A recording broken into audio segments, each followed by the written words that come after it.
you doing? This is Black Shy Guy here. Once again, coming up to you with a new video. We're talking about Alex P. If you don't know who Alex P, we're going to get right into it. And also, we're going to get into further discussions about UFC 268. Before we commence, though, make sure you hit the like and also subscribe for any upcoming new videos. This is Black Shy Guy. Thanks for sitting at my table. Anyway, if you don't know who Alex P is, he's the Israel Adesanya killer. For most people, that's how he is referred. But who knows now? Who knows what happens if he faces Israel right now? Israel has gotten so much better.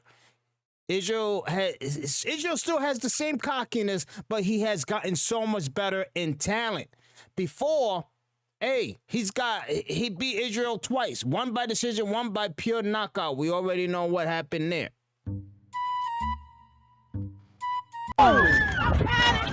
He needs some milk. It's a new time, new era. A lot of people are saying Dana White wants to basically make that division, that middle class division, much more harder for Israel. I don't know. People are saying that he wants Israel to have a harder challenge. He possibly wants Israel to finally lose the belt.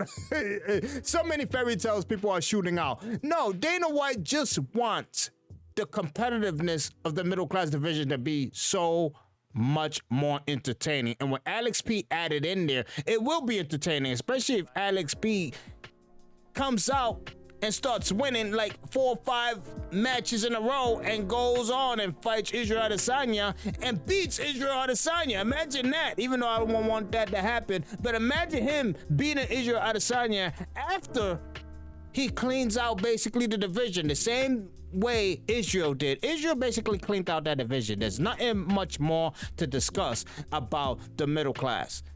The middle class is nothing more to discuss. Israel cleaned that division out. There's really no one else for him to fight that can make it entertaining, to make him a main fight card in a UFC entertainment and make it interesting.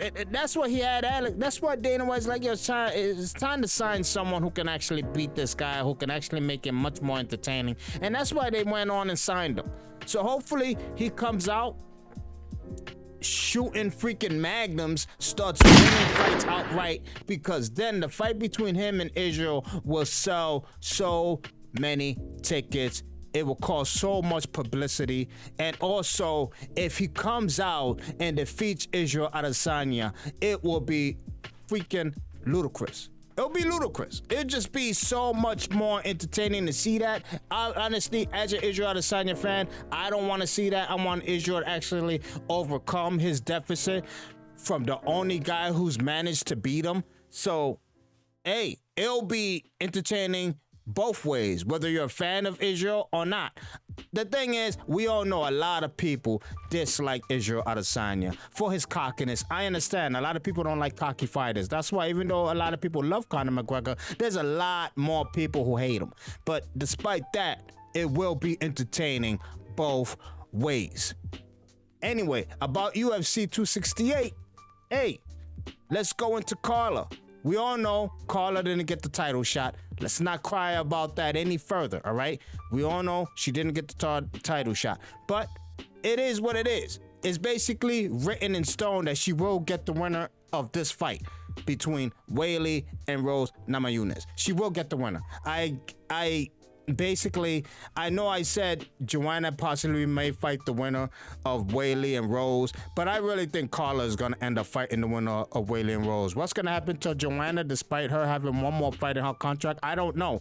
That's thrown up in the air. UFC has gotten so inconsistent with the decision on who's to be the main fight card and who's to fight for the next title. That's gotten ludicrous. I don't even know. I don't know what's going to happen to Joanna. I don't know even if she's going to return to the UFC. But despite that, I believe Carla will get the title shot. But as far as UFC 268 goes, it is stacked, man. It is stacked. I don't know what to tell you. It is stacked. Let me show you what I'm talking about. It is stacked, baby. There's nowhere else to say.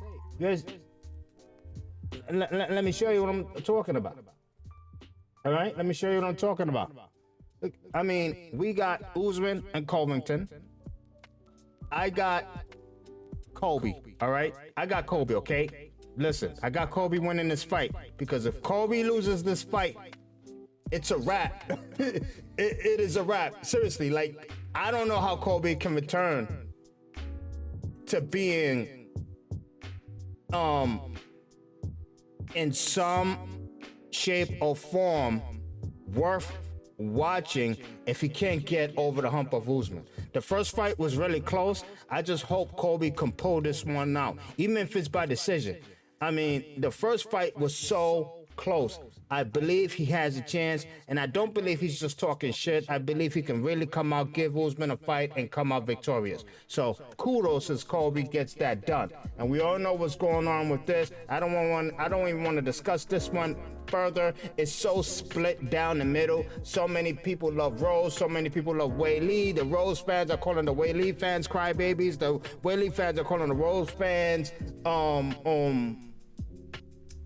everything else under the sun, but it's down the middle. They both have a lot of fans.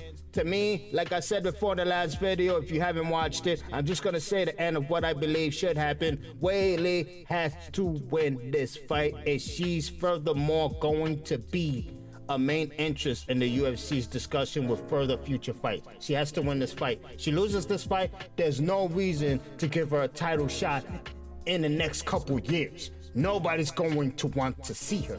Nobody. Because if she loses to Rose, if she can't get over the hump of defeating Rose, then there's no reason to book any more title shots. If Rose is the champion, any reason to book a third fight between those two. Just like Joanna. Nobody wants to see a Joanna Rose 3. Nobody wants to see that. Nobody. Because Rose dominated Joanna in both fights. I don't care how many people say the second fight was close. No, it was not. Rose dominated Joanna in both fights. Period. Don't fool yourselves. Rose dominated both fights. So there's no way. But other than that, Weili has to win this fight. There's no question about that. Then we got Michael Chandler. We got Justin. This is going to be a good, really good fight. We got Frankie Edgar. I'm honestly not interested in seeing Frankie Edgar anymore. I mean, the fever for him has died out. I don't have really no interest in this fight whatsoever. I mean, but if he comes out the winner, the only reason I want him to come out the winner is for, classic fighters, get their big ups, go in there, represent, get that win. We also got Sean Strickland, Luke Rockhold, that's another good fight, Edmund and Mosoridin. But also, we got Alex in UFC 268. We got Alex booked for UFC 268. As you can see right here, he's gonna fight Andreas, all right? Listen. This, to me, despite it not being at all one of the main cards, I think it is a main card alone for the simple fact that everybody is going to want to see furthermore what this Alex is all about. Everybody's going to want to see what he's all about. He wins this fight out the gate, it's going to be a start of something special because Alex, everybody knows that means Alex is coming. Listen. If Alex wins that UFC 268 fight, it sets up like a roll of dominoes. Because if he wins the next fight after that, because I don't believe they should book him for Israel Adesanya in his next two fights even after that. Especially if he loses this fight, it's not going to be good. They shouldn't book any Israel Adesanya versus Alex at all until he wins at least 3 fights in a row. At least 3 fights in a row. That's when you can at least think about, all right, let's put him against Israel Adesanya. What Israel Adesanya is going to be doing during that time, which whatever he's going to be doing, I hope he still wins and comes out on top on whoever he's fighting. But the fact is, Alex needs to come out victorious and undefeated until he meets up with Israel Adesanya for that fight to be ever more important. But anyway, let me know what you think about UFC 268. Let me know what you think about the first of the outcome of the main cards. Weili, Rose Namajunas. Hey, Colby Covington, Usman. Do you think one of them should definitely win that fight for them to be relevant in the future? Let me know down in the comments. Don't be scared. Don't be shy. This is Black Shy Guy. Thanks for sitting on my table. I'm out of here. Peace.